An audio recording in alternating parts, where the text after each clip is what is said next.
All right, AP World History. For those of you who are under the weather, down and out, fighting with this flu bug going around, here's some video notes so that you are keeping up with us in class. And while we are working our way through this bug, I'm going to try to do this as much as possible versus just having you rely on your friends and getting notes, I guess maybe like without a lot of the context. Okay, and so I'm going to just run this up until what we covered today in class. Alrighty, start you off there with number 4 because we left off with that one and talked to you in class about the importance of remembering the name of that book, The Wealth of Nations, and that author, Adam Smith. Okay, very, very, very influential name that pops up even when you're taking kind of like macroeconomics classes, other history classes, even at the university level. The rejection of mercantilism, which entails a lot of government control over trade, and instead an embrace of laissez-faire economics. Okay, laissez-faire, let it be. In other words, the fewer rules, the better. And according to Smith, if you took away all those rules and unshackled trade, that is where everyone is making the most money. Governments get their share from taxes, and the businesses that are involved in the trade are able to do so more freely because they don't have a bunch of government rules and regulations that they have to apply to. Okay, that was your old kind of everything with that Wealth of Nations. Okay. From there, we're going to jump to another ism. Again, this is the section of these notes where we're just swimming in it. And deism is an idea that is kind of, I'm not going to say it turns traditional religious beliefs on its head, but it definitely is going down a very kind of a different road. And the deists are going to be people who believe that that basically, God, the divine being, created the world and all the creatures on it, and us humans, and set things in motion. But then that's it. They step away, and everything that happens from that point forward is pretty much references off of what we do as people. Everything is just. I think Heimer refers to it as like winding up a clock and then just letting it go. And so, they are pushing back on the idea that, that we can see God's hand in everything that happens in our lives. And that they're just saying, no. He, God gets it all set up, but then it is what it is. And so, they're not anti-religious, the deists. They just look at religion in a very, very different way. And definitely because it isn't the traditional way, it does receive a lot of pushback, and people are kind of suspicious of this. No, God has more to do with it than just that. All right. So anyhow, deists. When you look at the history of the United States, those people that we refer to as our founding fathers, any number of them. Thomas Jefferson, famously known as a deist. Same with the guy you see pictured over there, Thomas Paine, who back during the start of the American Revolutionary War wrote Common Sense, where he wrote about the idea of 13 colonies being controlled by a government in London 3,000 miles away was silly, and that it just made more sense. It just made common sense that they should become independent and rule themselves. Okay, Paine is also going to be known as the author of a book called The Age of Reason that he publishes in 1794. And in that book, he talks about the concept of natural religion. He talks about reason instead of revelation. Again, it's not really an attack on religion per se, although some will view it like that. But it is a kind of a fresh look at the time of how religion can be practiced. And, Paine, along with some of these other deists, they still attended church. They saw that as kind of part of the obligation to, be good, upstanding, moral people. And they're just a different way of approaching religion. Okay, that is deism. And then we'll run through some other ideas here that are also either new or not really new, but maybe for the first time people are writing about them and kind of setting down the philosophies behind some of these and kind of the schools of thought that come with them. Okay, and so more isms coming at you. First one being conservatism. The idea of conservatism is going to be kind of a political slash social philosophy that really looks to the past, and particularly to traditions and the way things were, have been in the past as a guide to the road forward. And so there is a little bit of this idea of maintaining what we call the status quo, the way things are when it comes to the philosophy behind conservatism. But they are people who are going to, who kind of count themselves in that camp of classical conservatism, who are going to be not outright rejection, but suspicion of new ideas and new concepts that are being deism. Your conservatives would have viewed that as just almost reaching the level of blasphemy compared to traditional religious belief. Okay. They're going to go back to what does tradition tell us, and that is what should inform us about where we go from there. Okay, socialism also is going to, like I said, all these aren't new ideas. Okay, there have been people who had conservative ways of looking at the world going back to ancient times, and maybe utopian socialism, especially utopian socialism, may be a little bit of a newish idea in the 19th century. This comes about as a result of what we'll be learning later on in this unit, and that is the Industrial Revolution. And this massive social shift that is going on, and economic shift, of people who used to be working out in the countryside in agriculture, now urbanizing, moving to cities to get jobs in factories. And jobs oftentimes that are result in deplorable conditions. People working extremely long hours, 6-7 days a week, 12, 15, 16 hours a day, very low pay, dangerous work conditions in the factories. And utopian socialism is kind of a reaction to all this. Utopia, for those of you not aware of that word, utopia is kind of almost like this idea of a fantasy perfect land somewhere.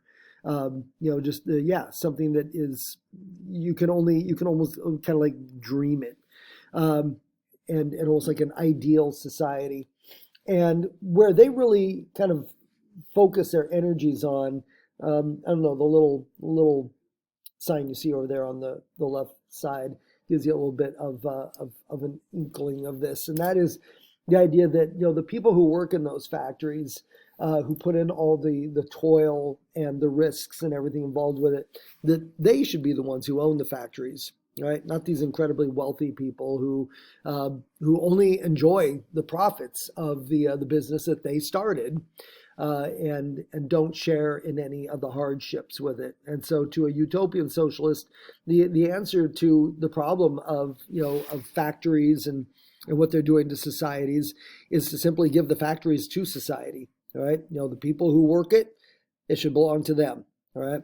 Which again is definitely a little bit utopian, because the people who put in the blood, sweat, and tears to establish these factories probably going to have a very, very different kind of an opinion on that, right?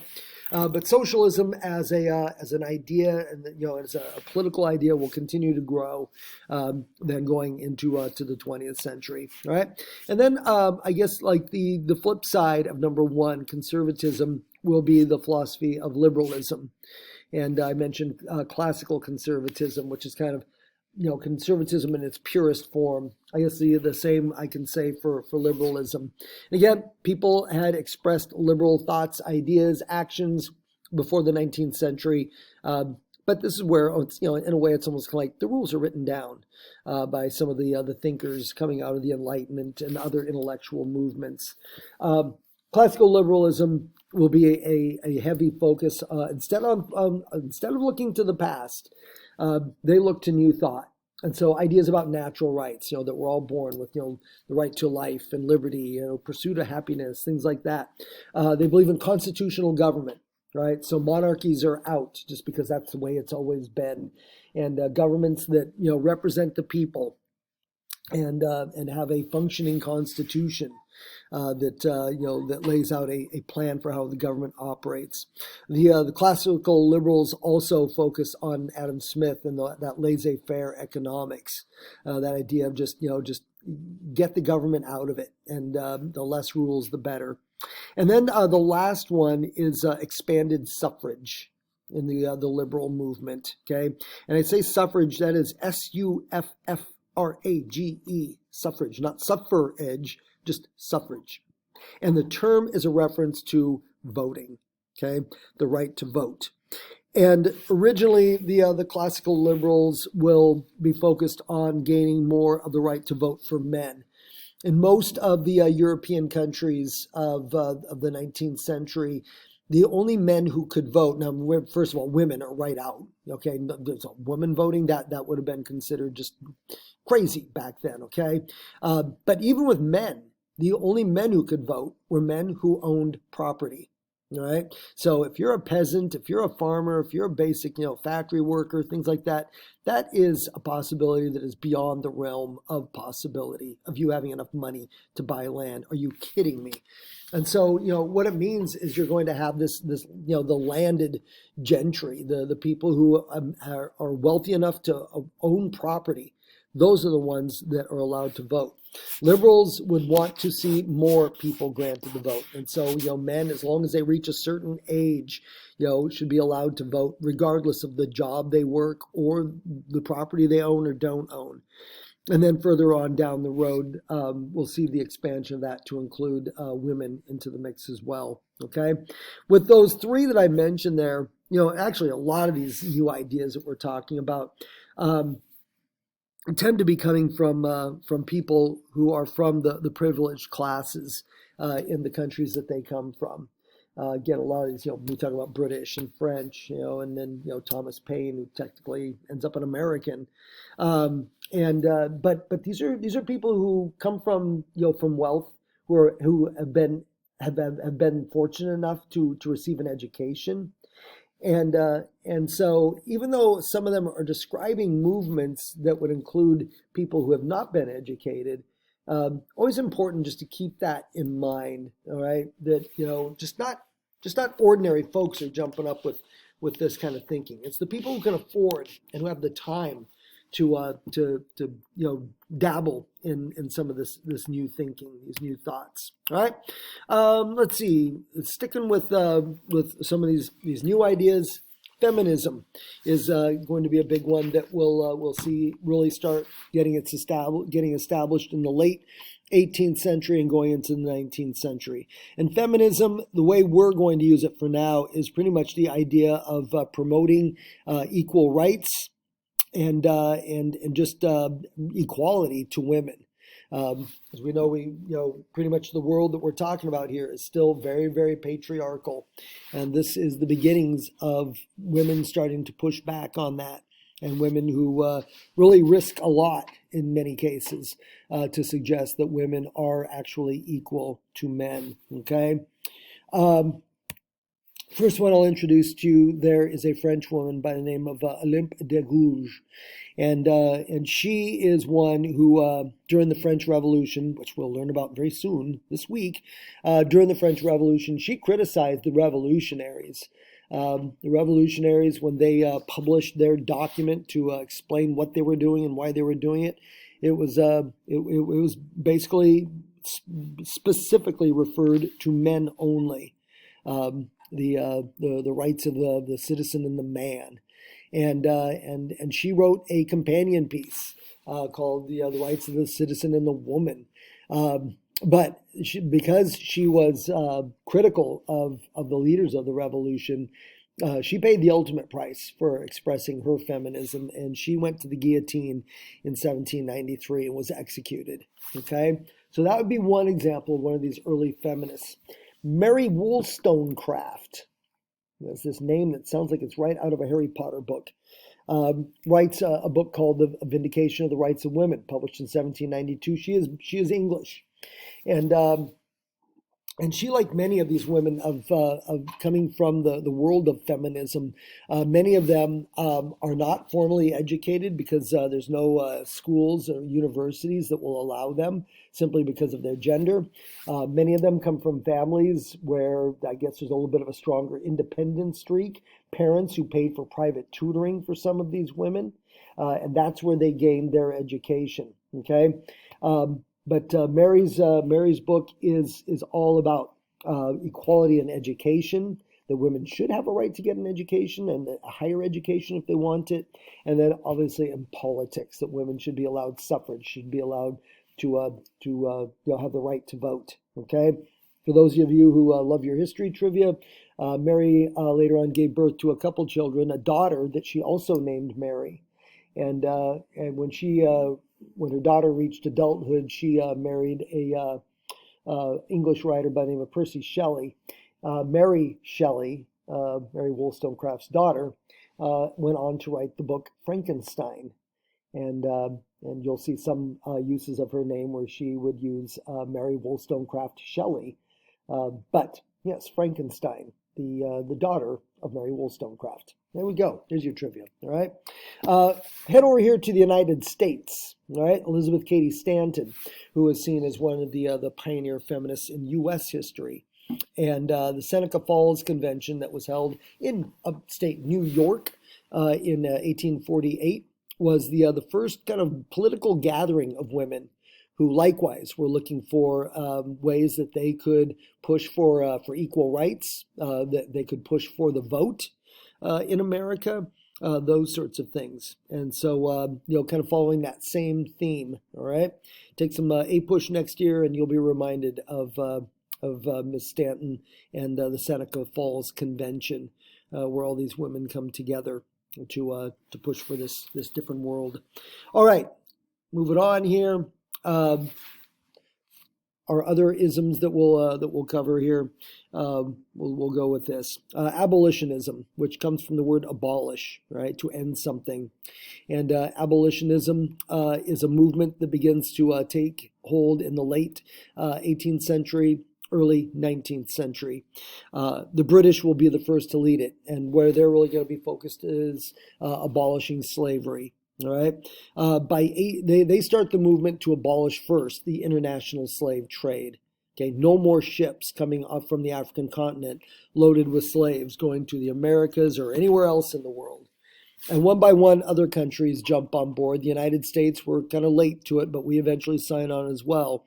And by 1807, most of the major countries that are involved in the use of slavery have abolished that slave trade. Okay, and then in 1833, the British abolished slavery. Technically, they abolish it for their entire empire, but we're going to find when we get into the Unit 6 part of this unit that in the colonies that the British are still maintaining, there's a lot of forms of labor going on that look really, really suspiciously like slavery. But there will be no slavery in the British Islands themselves. Okay, and then serfdom. The picture you see over there on the right side is one that shows the abolition of serfdom in Russia. That takes place in 1861. Is when the Russians officially abolished serfdom. But you will find that, again, none of this is perfect, and none of it is the good news story wholly that you might think it is. You will still see that there's examples of people who are laboring in Russia who, if you looked at it, you'd still think it was slavery. But technically speaking, serfdom is abolished. All right. And then the last topic we take on here is Zionism. And Zion, the word Zion, the base from there, is a reference to Jerusalem. All right. And so this is a political movement for Jewish people who, way back biblical times, chased out from land that they believed was given to them by God himself, but were chased out by the Romans and others and end up scattered all through other parts of the Middle East, up into Europe. And Zionism was a political movement whose goal was to create a new homeland in the Middle East for Jewish people. Okay, Theodor Herzl is the man who is seen as the major force in the beginnings of the Zionist movement. It starts very, very, very late in this unit. 1897 is when the Zionist organization is created, and its goal is to try to build support from powerful countries to help Jews get their land back, what originally was called Canaan, what eventually will become the state of Israel. But its beginnings start there in the late 19th century with Herzl and the Zionist organization. There we go. All right, we'll next be moving on into nationalism. I will do the same. I will post up some notes for those of you that are gone, but that'll cover you for what we covered today in class. Get better if you're sick, and hope to see you soon. Bye.